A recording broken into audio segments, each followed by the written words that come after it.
ลูกไปเอามาได้ใช่เอาแต่บอกหึมาแต่บอกมันจะบอก มันจะบอกเด้อันนี้พวกลูกโบโฮแท้ๆมันบอกไอ้นัดคิดไว้ไหมเนี่ย บุ้ง น้องโบกับโบโฮเนาะน้องโบอันอายุ9 ปีไอ้นัดก็9 ปีเป็นฝาแฝดกันไอ้นัดกับน้องโบจะโบโฮว่าอันนี้มันแม่นยังเนาะนี่คือแผ่นซีดี โมเมนโดนัท อัลบั้ม โดนัท โมเมนโดนัท เป็นวงกลม แนี่นี่มันเป็นแผ่นซีดีนี่ข้องแท้ได้นี่ในข้างล่างก็มีแผ่นเนาะ โดนัท เด็กลูกตัวนี้นี่เข้าใจเห็นอันนี้เอาเพื่อช่องมานะ ว่าไปซื้อมา อีพอซื้ออันนี้ท่องอีพอ เพื่อนเก่า ได้อันนี้มันเป็นหน้าปกเนาะ เป็นเนื้อหนัง จะมีฮูปอีพอกับอาแคกเขียนว่าแอลโซนแล้วก็มีซื้อเพลงด้านล่างก็มีอีกเนี่ยมีซื้อเพลงแล้วก็มีรายละเอียดว่าเขียนว่ามันจะขายเพลงได้ผลิตหรือไส้เนาะแล้วต่อไปวิธีจับแผ่นซีดีนะเวลาจับแผ่นซีดีเนาะเด็กรุ่นใหม่อาจจะบ่ฮู้วิธีจับท่านต้องเอามือเข้ามาบนหูวงกลมนี้แล้วก็จับแผ่นซีดีนี่ขึ้นมาเนี่ยคือโดนัทเลยเนี่ย โดนัท เขาจะบอกให้มันพึก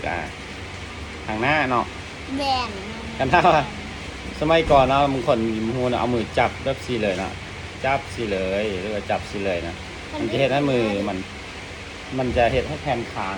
เวลาเอาไปใส่แผ่นซีดีมันจะคาง มันจะมีหัวซีดีเนาะเราจะเอาหัวซีดีเอาอันนี้ไปย่องใส่แผ่นซีดีก่อนก่อนเข้าไปปึ๊บแล้วมันก็จะมีวิดีโอออกมาอยู่ในจอแล้วก็จะออกมาตามลิสต์เพลงนี้เขาจะฟังเพลงที่3เขาก็บีบเลข3เขาจะฟังเพลงที่4ก็บีบเลข4เดี๋ยวลูกเบิ้งมันเนี่ยมันในมีเนี่ย1 2 3เนี่ยบนแมนบีบนี้ มันบีบอยู่รีโมทอ๋อแสดงว่าลูกนั่นโมโหได้แล้วนะอันนี้เป็นอัลบั้มเพลง เห็นยังกันจ๊ะ อยากเห็นแฟนเก่าก็จะมีเพลงยังได้บอกอันเนาะ อีเพลงอยากเห็นแฟนเก่า เพลงที่2อยากหูเฮ็ดเพิ่น เพลงที่แข่งเลย 3เพลงที่4มาก ดอก มา ไม้ ยเพลงที่5 หักแพรดูแลต่อไป เพลงที่ขี้อาย 6เพลงที่7คนซื้อลิง เพลงที่8คนขี้โกง ตลกเพลงที่9บ้าน บ้านเฮามีงาน เพลงที่10 brother บาโร บ้านร ไป ถ ว่า ปลา ยืน โด นี่ รถปลา เป็นเพลงอัล โด บั้มของพี่พอเนาะ เนี่ยพออยากเห็นแฟน บ่มีค่ายแล้วตอนนี้บ่มีค่ายแล้วลูกไปซอกซื้อตลาดบ่มีละ กดดูมันนี้จะมาดิเปลี่ยนเพลง ก็ โอเค ย้อนยุคไปนะไป เรา ซื้อ ไปย้อนยุค ย้อนยุคไปก็เห็น ย้อนยุคไปก็น่าจะมีอยู่ 2024 2024ก็ยังบ่มี